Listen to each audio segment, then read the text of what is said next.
The transmission came as a whisper across the outer rim, a fragmented distress signal, barely legible over the cosmic static, carried a single, urgent plea.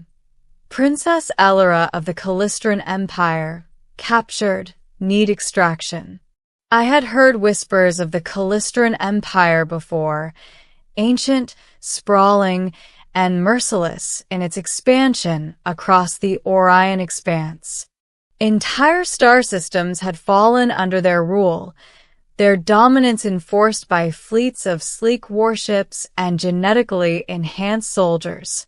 To intervene was madness. Yet I could not ignore the call.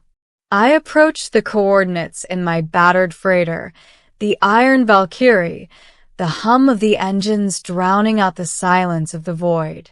The planet below was a jagged scar of rock and obsidian, its atmosphere laced with toxic gases. Scans revealed a network of containment cells carved into a canyon wall, a hidden fortress. My pulse quickened. Whatever lay ahead, it would not be easy. Using the stealth protocols I had spent years perfecting, I navigated the treacherous cliffs and evaded the automated defenses. The prison facility was quiet, almost eerily so, as though the shadows themselves were complicit in keeping the captive inside. I descended to the central chamber, my plasma blade ready. There she was, Elora, though her presence did not radiate the frailty one might expect from someone in captivity. She stood tall, her alien form lithe and regal, her skin a shimmering hue that shifted from silver to violet with the flicker of the overhead lights. Her eyes, an unsettling mix of gold and green, met mine with a calm that belied her situation. "You're here for me?" she asked, her voice melodic but commanding. "I am," I said, "and I won't leave without you." She tilted her head, studying me as if weighing the possibility of betrayal. "Few dare, and even fewer survive. You could die here." "I prefer action to regret," I replied. With a grace that belied captivity, she allowed me to disengage the cell's energy locks. As the door hissed open, the alarms suddenly blared. Automated drones emerged, but Elora moved with astonishing speed, disarming the first wave before I even realized the danger. Side by side, we fought our way out, her elegance complementing my brute force. Once outside, we made for my ship. The canyon's jagged terrain tore at our boots, and plasma fire from the fortress followed our every step. I felt a strange kinship with her, a sense of trust that was immediate and undeniable. When we finally reached the Iron Valkyrie, I secured her inside and fired the thrusters, leaving the fortress behind in a blaze of destruction. I expected relief, gratitude, perhaps even exhaustion. Instead, Elora looked out the viewport, her expression unreadable. "You've done well," she said finally, "but our journey has only begun." Confused, I asked, "Journey? You're safe now.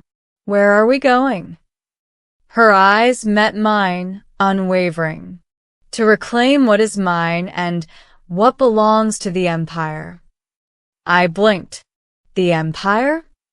Elora nodded, her calm demeanor unshaken. "I am not merely a princess in distress. I am the successor to the Calistran Empire. My capture was orchestrated to remove me from the throne, to give the rebels a chance. And yet you have ensured I live. For that, I owe you a debt." The weight of her words crashed over me. Every story I had heard of the Calistrans painted them as tyrants, ruthless rulers of hundreds of worlds. And yet, Here she was, the heir, standing before me with an unexpected humanity, albeit one wrapped in ambition. "You expect me to help you rule?" I asked, incredulous. "I do not ask for blind loyalty," she said. "But the galaxy is on the brink of chaos. The rebels are stronger than anticipated, and without me, countless lives will be lost. With your help, we can end this conflict before it consumes everything." I considered my options. Returning to my home systems would be simple. Ignore her, erase the memory of this mission, and pretend it never happened. But I could not. Something about her quiet authority, and the intensity behind her gaze compelled me to stay. "All right," I said finally. "I'll help you, but on my terms." She smiled, a fleeting thing, like sunlight breaking through clouds. "Fair. You have earned the right to speak for yourself." The next weeks were a whirlwind of strategy, infiltration, and diplomacy. Elora revealed her vision for the Empire, a force not bent on domination, but on balance. She sought to dismantle the oppressive systems of her predecessors while maintaining the infrastructure necessary to prevent total collapse. Her plan was audacious, risky, and morally complex, but it was a vision I could believe in.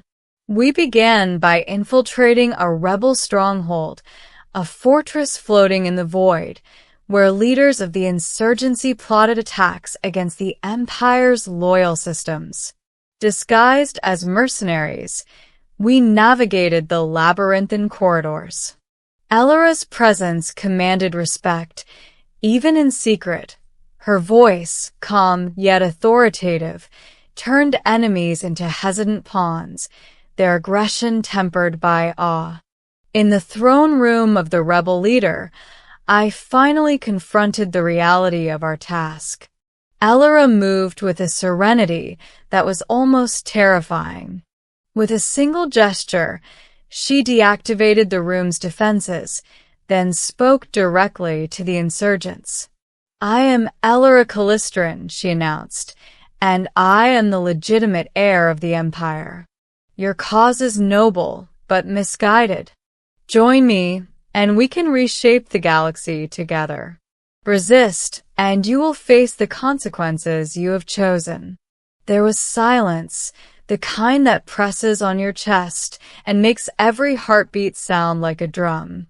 One by one, the rebels lowered their weapons. Some knelt, others simply stared in disbelief. Elora's words carried the weight of inevitability. Afterward, as we departed the fortress, I finally allowed myself a moment of honesty. "I didn't rescue you to become part of an empire. I did it because you were in danger. I still don't know if I believe in what you're doing." She regarded me with a soft intensity. "Belief is not required, only action. And yet, I value your counsel more than you know. Perhaps, in time, you will see the necessity of it." We returned to the Calistran capital, a planet of spires and crystalline towers, where Elora's coronation awaited. The city thrummed with anticipation and fear, citizens aware that the heir had returned.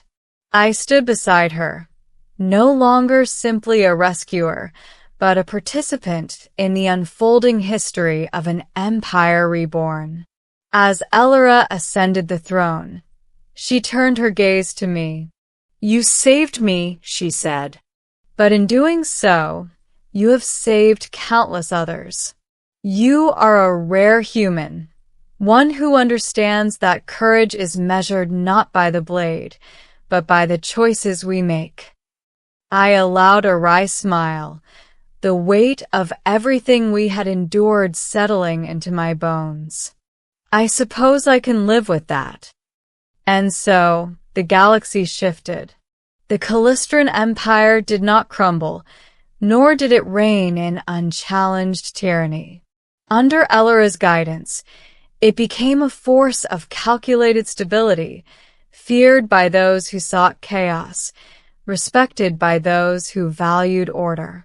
And I remained by her side, not a knight, not a servant, but a partner in a new chapter of galactic history. The stars beyond the capital glimmered with possibilities, each light a reminder that even in the darkest corners of space, courage, loyalty, and the most unexpected alliances could shape the destiny of worlds. I had gone to rescue a princess. I had discovered an empire's heir. And I had found, amidst the chaos and fire, that history often chooses its heroes in the most unlikely forms.